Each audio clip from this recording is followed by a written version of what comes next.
नमस्कार, आप देख रहे हैं एवन उत्तराखंड और मैं हूं आपके साथ आयुषी गुप्ता। बुलेटिन की शुरुआत करेंगे इस वक्त की हेडलाइंस के साथ।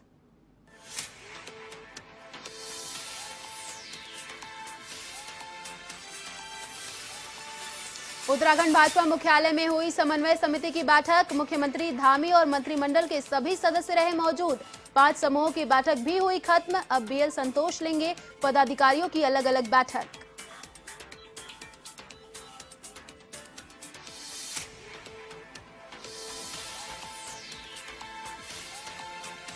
आपदा नियंत्रण को लेकर ली कैबिनेट मंत्री ने बैठक। अधिकारियों को दिए आपदा राहत कार्यों में तेजी के निर्देश।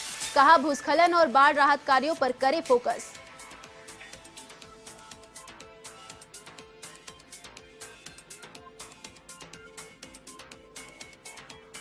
हरिद्वार और ऋषिकेश में नदियां उफान पर, कई गांवों से संपर्क टूटा। जनपद में कई स्थानों पर एनडीआरएफ और एसडीआरएफ की टीमें तैनात। नदी के बहाव में फंसे लॉजर चालक बचाया।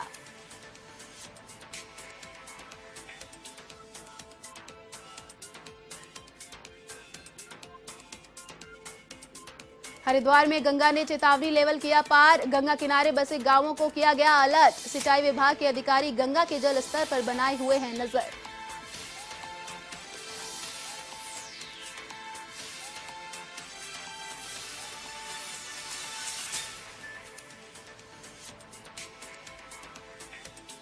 उत्तराखंड में 2 अगस्त से खुलेंगी स्कूलें। स्कूल प्रशासन और सरकार जुटी तैयारियों में। कोरोना की तीसरी लहर के बीच माना जा रहा है खतरनाक।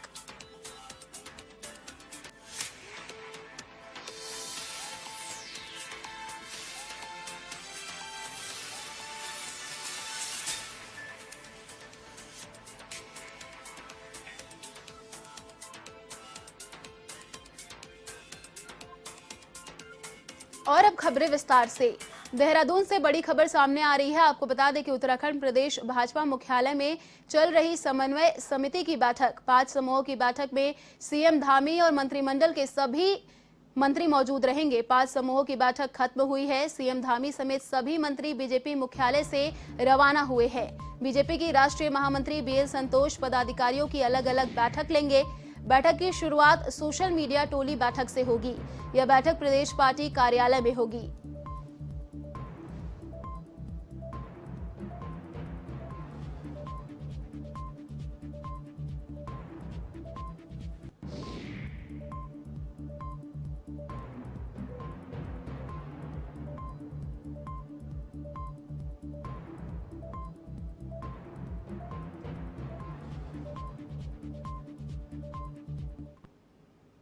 अन्य तौर पर संगठन में जो उत्तराखंड के विभिन्न विषय होते हैं और कैसे उनमें गति देनी है, कैसे उनको तेजी से काम चलना है, कैसे समाज के साथ, संगठन के साथ सब लोगों का एक साथ समन्वय हो, उसके लिए ऐसी बैठकें नियमित रूप से चलती रहती हैं। वही बैठक चल रही है। देखिए, रामनगर चिंतन शिविर में जो विभिन्न 5 टोलियाँ बनाई गई थी, इनमें मंत्रीगण भी थे और संगठन के लोग भी थे। वो जो जिम्मेदारियाँ दी गई, तो उनके बारे में विस्तृत जानकारी ली और बाकी दिशा निर्देश दिए हैं कि किस तरह से और मजबूती से अपनी जिम्मेदारियों का निर्वहन किया जा सके। जैसे जैसे उत्तराखंड में विधानसभा चुनाव नजदीक आ रहे हैं, वैसे वैसे सभी राजनीतिक दल चुनावी दौड़ में जुट गए हैं। इसी के तहत प्रदेश के कार्यकारी अध्यक्ष तिलक राज बेहड़ भी उधम सिंह नगर के जसपुर दौरे पर रहे, जहां उनका कांग्रेस विधायक आदेश चौहान के कार्यालय पर कार्यकर्ताओं ने जोरदार स्वागत किया। इस मौके पर प्रदेश कार्यकारी अध्यक्ष तिलक राज बेहड़ ने बताया कि उन्हें चुनाव के मद्देनजर 26 विधानसभाओं की जिम्मेदारी सौंपी गई है। उस जिम्मेदारी को निभाने के लिए वे प्रयासरत है।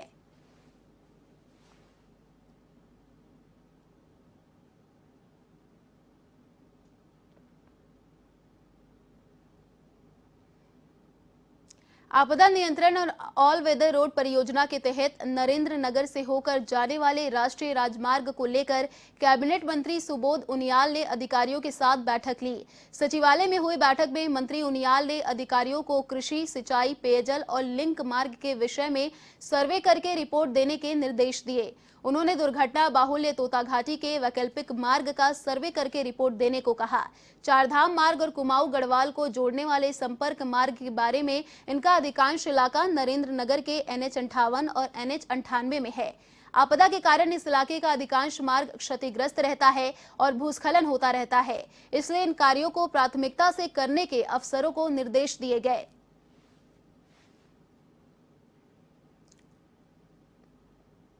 शुरुआत के समय पे जो अधिकतम इलाका है वो मेरी विधानसभा चुनी है और पूरे राज्य के लोगों का, कुमाऊं क्षेत्र के लोगों का, गढ़वाल क्षेत्र के लोगों का आवागमन रास्तों से और गंगोत्री यमुनोत्री जाने वाले हों या बद्रीनाथ केदारनाथ, तो उसकी शुरुआत ही मेरे इस क्षेत्र से है। और इसमें जिस तरह से आए दिन लगातार रोड ब्लॉक हो जाती हैं, कई लोगों के बोल्डर्स गिरने से, चट्टानें गिरने से कई लोग अपनी ज़िंदगी से भी हाथ धो चुके हैं। उसको लेकर के मैंने हर काफ़ी समय उसी को लेकर फिर भी मैंने एक बैठक बुलाई थी, जिसमें BRO के ऑफिसर, प्रमुख अभियंता, PWD के जो प्रमुख अभियंता हैं, और क्योंकि वो NH के भी यहाँ पर NH को भी वो देखते हैं, NHI के ऑफिसर्स थे और डिस्ट्रिक्ट मजिस्ट्रेट टीडी के साथ साथ हमारे डिजास्टर मैनेजमेंट के जो सेक्रेटरी थे, ये भी मीटिंग में रहे। कुल मिलाकर के उन सबको ये निर्देश दिए गए हैं कि लोगों के अप्रोच रोड्स, उनके पीने के पानी। उत्तराखंड में 2022 के चुनाव का शंखनाद शुरू हो गया है, जिसे लेकर राजनीतिक पार्टियों ने जनता के बीच जोर आजमाइश शुरू कर दी है। इसी को लेकर आम आदमी पार्टी के नेता कर्नल अजय कोठियाल अल्मोड़ा पहुंचे, जहां आम आदमी पार्टी के कार्यकर्ताओं ने गाजे बाजे और गर्मजोशी के साथ जोरदार स्वागत किया। इस दौरान कोठियाल ने कहा कि कुमाऊं के बुजुर्ग व युवा आम आदमी पार्टी को तीसरे वैकल्पिक रूप से देख रहे हैं। पिथौरागढ़ बागेश्वर के युवा आम आदमी पार्टी के साथ बढ़ चढ़ कर आ रहे हैं।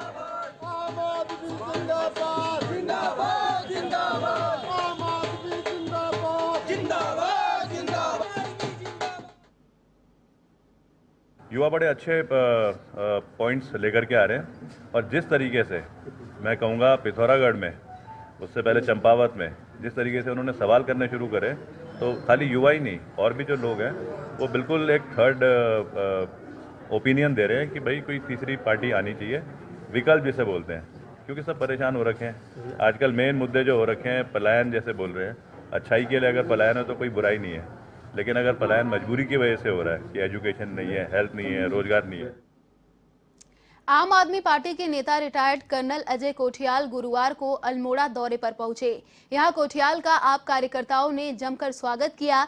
इस दौरान अल्मोड़ा में आगामी विधानसभा चुनाव को लेकर युवा संवाद कार्यक्रम आयोजित किया गया, जिसमें कोठियाल युवाओं से रूबरू हुए। उन्होंने कहा कि आगामी चुनाव को लेकर आम आदमी पार्टी को काफी अच्छा रिस्पांस मिल रहा है। प्रदेश में सत्ता परिवर्तन को लेकर युवाओं में काफी जोश देखा जा रहा है। आगामी चुनाव को लेकर यहां स्वास्थ्य, शिक्षा, रोजगार प्रमुख मुद्दे हैं। इसके अलावा प्रदेश के हर जिले की समस्याओं को समझने के लिए वह इन दिनों प्रदेश दौरे पर है। हर जिलों में युवाओं से संवाद करके स्थानीय समस्याओं का समझा रहे हैं।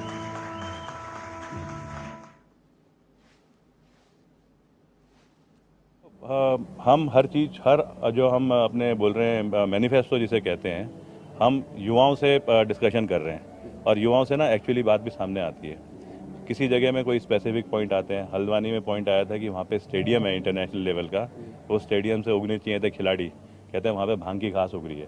तो कहते हैं ये कोई तरीका है? तो युवाओं से ना जो चीज़ें समझ में हमको आ रही है उसको हमने अपने मैनिफेस्टो में लेके चलना है, बनाना है जो मैनिफेस्टो। और ये पहली बार हो रहा है कोई पॉलिटिकल पार्टी आज की जो मतलब हमारे देश की जो असली में प्रोग्रेस है करने वाले यूथ, उनके पॉइंट को समझ करके और अपने एजेंडा बना रही है। दिल्ली से एजेंडा कोई डिस्कशन नहीं हो रहे हैं, जैसे बीजेपी कांग्रेस के हर पॉइंट को लेकर के दिल्ली जाते हैं और वहाँ से अप्रूवल लेकर के। भगवानपुर से कांग्रेस विधायक ममता राकेश ने गुरुवार को एक प्रेस वार्ता कर नगर पंचायत अध्यक्षा के द्वारा अपने आवास पर बुलाई बोर्ड की बैठक को लेकर गंभीर आरोप लगाए। वार्ता में उन्होंने कई गंभीर आरोप लगाए और अगली बैठक में खुद शामिल होकर सही बैठक कराने को कहा। आपको बता दें कि नगर पंचायत भगवानपुर की एक बैठक 23 जुलाई को नगर पंचायत अध्यक्षा द्वारा अपने घर पर बुलाई थी, जिसकी शिकायत स्थानीय विधायक ममता राकेश ने जिलाधिकारी हरिद्वार को दी थी। इसके बाद बैठक को जिलाधिकारी ने निरस्त कर दिया था और आगे विधिवत बैठक को करने के आदेश दिए हैं। इसी बात को लेकर आज विधायक ममता राकेश ने प्रेस वार्ता की और कहा कि नगर पंचायत अध्यक्षा सहती राकेश और उनके प्रतिनिधि सुबोध राकेश ने नियमों को ताक पर रखकर बैठक की, जो सरासर उनकी गलत की है।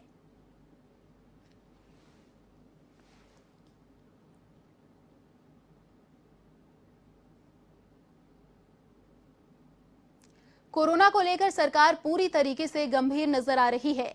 आपको बता दें, राज्य सरकार ने कोविड वैक्सीनेशन को लेकर पूरे प्रदेश में अभियान चलाया है। वैक्सीन की कमी नहीं हो, इसे लेकर स्वास्थ्य मंत्री धन सिंह रावत ने विभाग को अलर्ट मोड पर रखा है। उन्होंने कहा कि हम 30 दिसंबर 2021 तक पूरे उत्तराखंड में 100% वैक्सीनेशन कराएंगे। इसके साथ ही रुद्रप्रयाग और बागेश्वर जिले में लगभग 88% वैक्सीनेशन पूरा हो चुका है। उन्होंने कहा कि ये प्रदेश में पहले 2 जिले हैं जहां पर वैक्सीनेशन का काम लगभग पूरा हो चुका है। उन्होंने कहा अभी तक हमें 60 लाख डोज वैक्सीनेशन की मिली है। हमने केंद्रीय स्वास्थ्य मंत्री से आग्रह किया है कि हमें 20 लाख वैक्सीन की डोज अगस्त तक देना शुरू करें। मंत्री रावत ने कहा कि हम उत्तराखंड में 30 दिसंबर तक 100% वैक्सीनेशन पूरा कर लेंगे।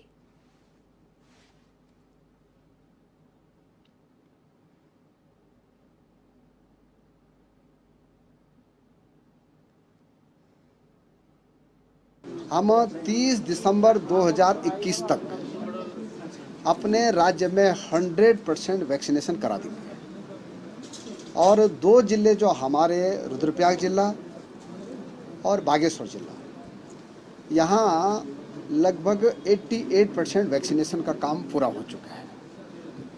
ये देश में पहले 2 जिले होंगे कि जो सबसे पहले वैक्सीनेशन का काम कोरोना की तीसरी लहर की संभावनाओं के बीच उत्तराखंड की सरकार 2 अगस्त से स्कूलों को खोलने जा रही है, जिसकी तैयारियों में स्कूल प्रशासन और शिक्षक जुट गए हैं।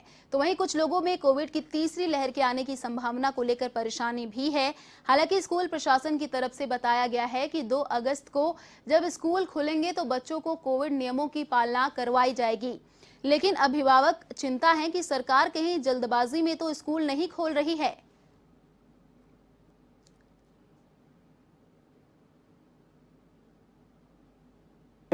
हमारी विभाग द्वारा जो निर्देश दिए हैं उसका पालन करेंगे, परंतु इस चीज़ को लेके हम देख रहे हैं कि अभिभावकों में और टीचर्स के बीच भी शंका है कि जहां तीसरी लहर का प्रकोप आने की संभावना अगस्त जो है लास्ट में और सितंबर प्रथम सप्ताह में जा रही है। एम्स के डायरेक्टर गुलेरिया जी ने भी कहा है कि इसकी प्रबल संभावना है और अन्य संस्थाएं भी इस चीज़ पर जो है जो मेडिकल लाइन से जुड़ी हुई है वो लोग बता रहे हैं कि तीसरी लहर आनी ही आनी है। तो जहां सरकार जो है इसकी तैयारी कर रही है और मैं कल देख रहा हूं कि हाई कोर्ट ने जो है उत्तराखंड हाई कोर्ट ने कहा है कि राज्य सरकार ये बताए कि तीसरी लहर की क्या तैयारी है। तो उत्तराखंड के मंगलौर में कोरोना की तीसरी लहर को लेकर स्वास्थ्य विभाग अलर्ट मोड पर है। इसी के तहत जिला चिकित्सा अधिकारी ने जिले के सभी सरकारी अस्पतालों का निरीक्षण कर जरूरी एहतियात बरतने के निर्देश दिए। इस दौरान तीसरी लहर की तैयारियों के लिए अस्पताल में 10 बेड मुहैया कराए गए हैं। साथ ही ऑक्सीजन और कई मेडिकल उपकरणों की आपूर्ति किए जाने के आदेश दिए गए।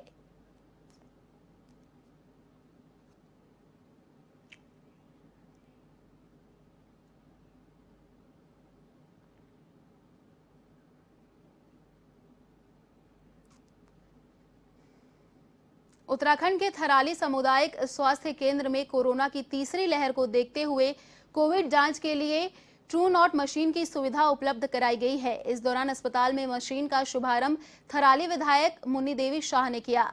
आपको बता दें कि कोरोना की संभावित तीसरी लहर को देखते हुए सरकार के साथ साथ उत्तराखंड के तमाम छोटे बड़े अस्पताल अपनी तैयारियों में जुटे हैं। इसी कड़ी में ट्रू नॉट मशीन उपलब्ध कराने को कोरोना टेस्टिंग से कम समय लगेगा।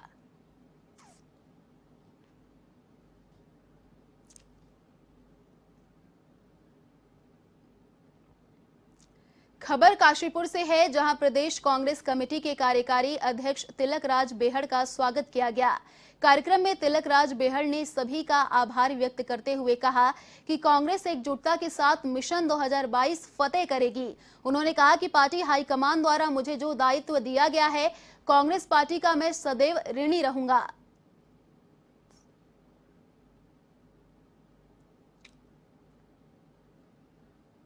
केदारनाथ धाम में भूमि को नापने के लिए आए अधिकारी कर्मचारियों की तीर्थ पुरोहितों के विरोध का सामना करना पड़ा। इस दौरान तीर्थ पुरोहितों ने सरकार और प्रशासन के खिलाफ जमकर नारेबाजी की। तीर्थ पुरोहितों ने कहा कि सरकार देवस्थान बोर्ड के जरिए जबरन धाम में कार्य कर रही है। तीर्थ पुरोहितों की भूमि पर कब्जा किया जा रहा है और बिना उन्हें पूछे उनकी भूमि पर निर्माण किया जा रहा है, जिसे बर्दाश्त नहीं किया जाएगा।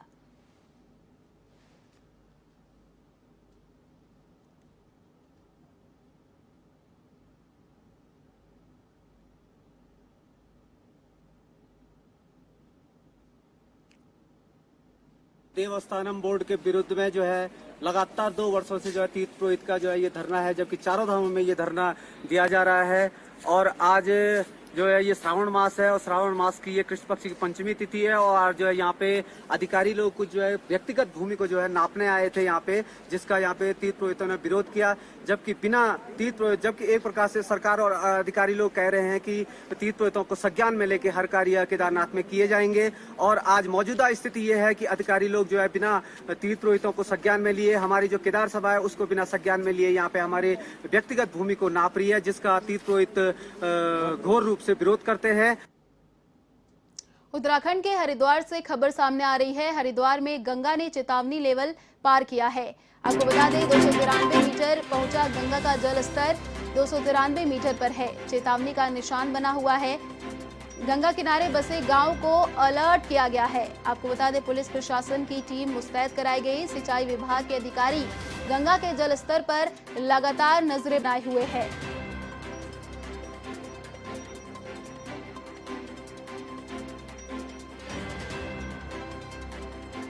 दो 294 मीटर पर है। आपको बता दें खतरे का निशान बताया जा रहा है। गंगा किनारे बसे गांव को अलर्ट मोड किया गया है।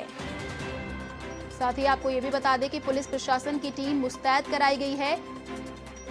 खतरे निशान से ऊपर चल रही है। आपको बता दें गंगा सिंचाई विभाग के अधिकारी गंगा के जल स्तर पर लगातार नजर बनाए हुए हैं। उत्तराखंड के हरिद्वार से ये खबर आपको बता रहे हैं। हरिद्वार में गंगा ने चेतावनी लेवल को पार किया है। 293 मीटर पहुंचा गंगा का जलस्तर। आपको बता दें कि गंगा का लगातार जलस्तर बढ़ता ही जा रहा है। 293 मीटर पर है। चेतावनी का निशान दिया गया है। आपको बता दें यहां पर जो लोग रह रहे हैं उनको वहां से हटने को भी कहा गया है। गंगा किनारे बसे गांव को आपको बता दें अलर्ट मोड पर किया गया है।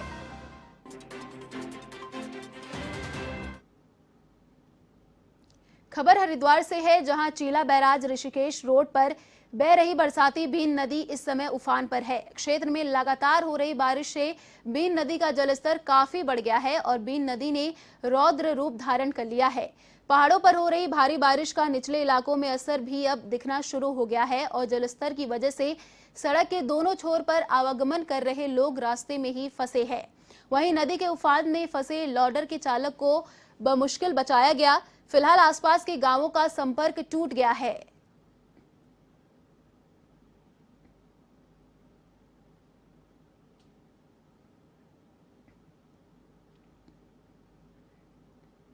उत्तराखंड के रुद्रप्रयाग में भारी बारिश के बाद नदियों का जलस्तर बढ़ गया है। इसी के तहत अगस्त्युमनी नंगर में एक कार मंदाकिनी नदी में समा गई। इस दौरान मंदाकिनी नदी की तेज लहरों में कार काफी आगे तक बहती नजर आई। वहीं इस हादसे में कार सवार एक व्यक्ति की मौत भी हो गई।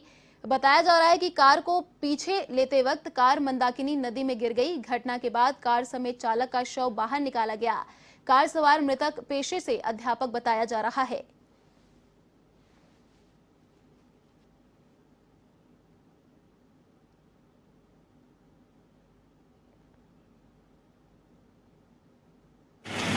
बड़े दुख के साथ कहना पड़ रहा है, आज सुबह 7 साढ़े 7 बजे के बीच गंगानगर पुल से ठीक पहले एक दूसरी गाड़ी को बैक कर रहे थे और गाड़ी मंदाकिनी नदी में समा गई थी। उसके बाद मैंने प्रशासन को अवगत कराया और प्रशासन ने कार्यकुशलता को दिखाते हुए और यहाँ के समाज सेवी लोगों ने रेस्क्यू ऑपरेशन सफल किया। और इस समय हालांकि वहाँ पे जो वाहन चालक थे उनकी मृत्यु हो चुकी है, बड़े दुख की बात है। प्रदेश में मौसम विभाग के भारी बारिश के अलर्ट को लेकर अल्मोड़ा जिला प्रशासन ने जनपद की हर तहसील में एनडीआरएफ और एसडीआरएफ की टीमों को तैनात किया है। जिलाधिकारी नितिन सिंह भदौरिया ने कहा कि जनपद में 61 स्थानों में जेसीबी तैनात की गई है। खाद्य सामग्री के लिए विभाग को निर्देश दिए गए हैं। वहीं स्वास्थ्य समस्या के लिए एम्बुलेंस को भी तैनात करने के साथ जनपद की ग्रामीण सड़कों को खोलने का कार्य लगातार चल रहा है। जनपद में आपदा को लेकर सभी विभागों को निर्देश दिए गए हैं।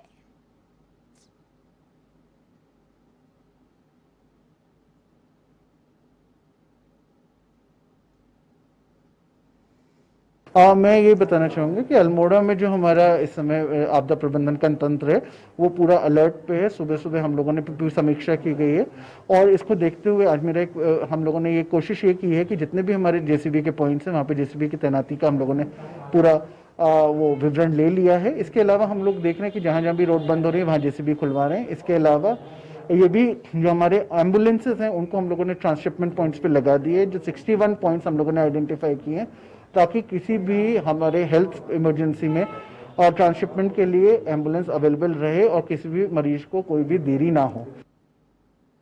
फिलहाल इस बुलेटिन में इतना ही। देश और दुनिया की तमाम बड़ी खबरों के लिए देखते रहिए A1 TV। नमस्कार।